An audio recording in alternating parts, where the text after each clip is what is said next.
And hello once again, this is James from RealJazzPiano, and today's lesson is about an advanced and I think really mature sounding way that you can finish up a melody. Let's get started. So the concept I want to get into here really kind of exists somewhere around the intersection of three separate points. I want to go through those one at a time. Point number one, chromatic parallelism is cool.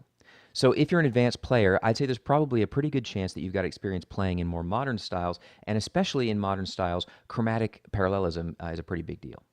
I'm talking about this kind of thing. All right, let's put that to the side for a second, and let's talk about point number two. This is a cool sound. Okay, of course, that's my opinion, and I want to talk more about that in a second. But first, let's talk about what it is we're looking at here. This is a voicing for a dominant 7 sharp 9 chord. In this case, of course, C7 sharp 9. We have the root, 5th, 3rd, flat 7, and sharp 9.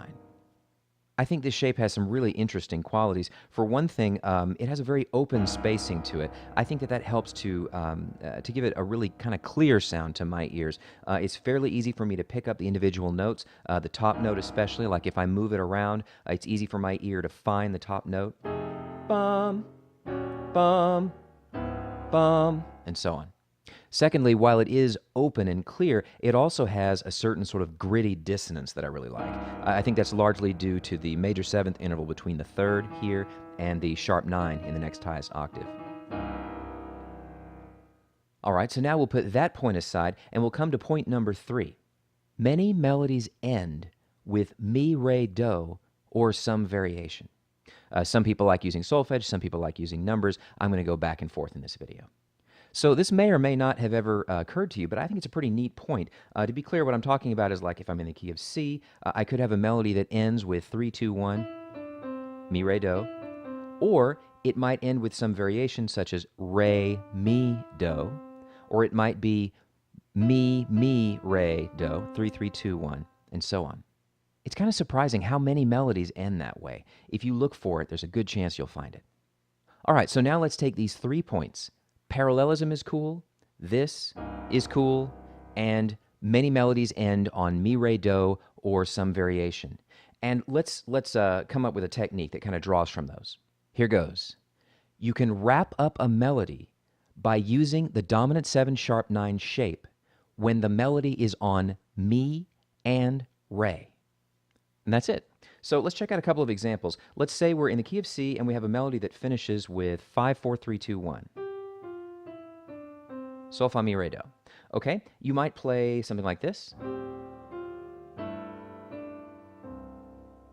It's very nice, nothing wrong with that. But now I'll use this technique and I get this.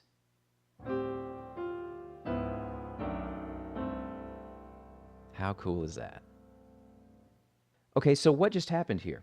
Well, the first time around I had like a D minor 11 to more or less G7 and then C6. Nothing wrong with that. The second time around, though, I did my D minor 11, and then when the melody got to mi, I used the technique. Now the thinking becomes, what dominant 7 sharp 9 chord shape has E as its top note? The answer ends up being D flat 7 sharp 9. So we have D flat, or we have root, 5th, 3rd, flat 7, sharp 9. So when the melody is on E, I'm using D flat 7 sharp 9. Then when the melody went to re, I asked the same question. What dominant 7 sharp 9 chord shape has D as its top note? The answer ends up being B7 sharp 9. Root, 5th, 3rd, flat 7, sharp 9. So we have D flat 7 sharp 9 for when the melody's on E, and then B7 sharp 9 when the melody's on D. So once more, that's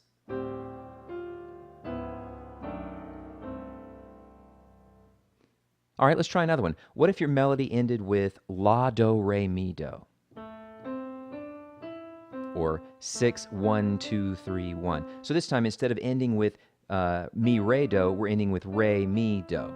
All right? You might play something like this.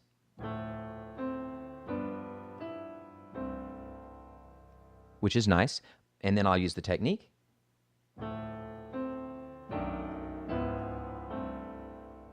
Yeah. I think that if you use this technique along with some other, advanced voicings, neat chord changes, and so forth, you can get a really, really neat sound. Something like...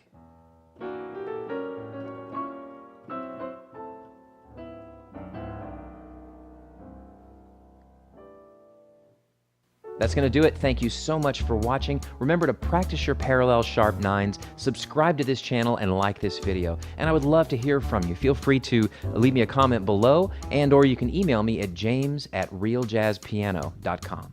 Thanks a lot.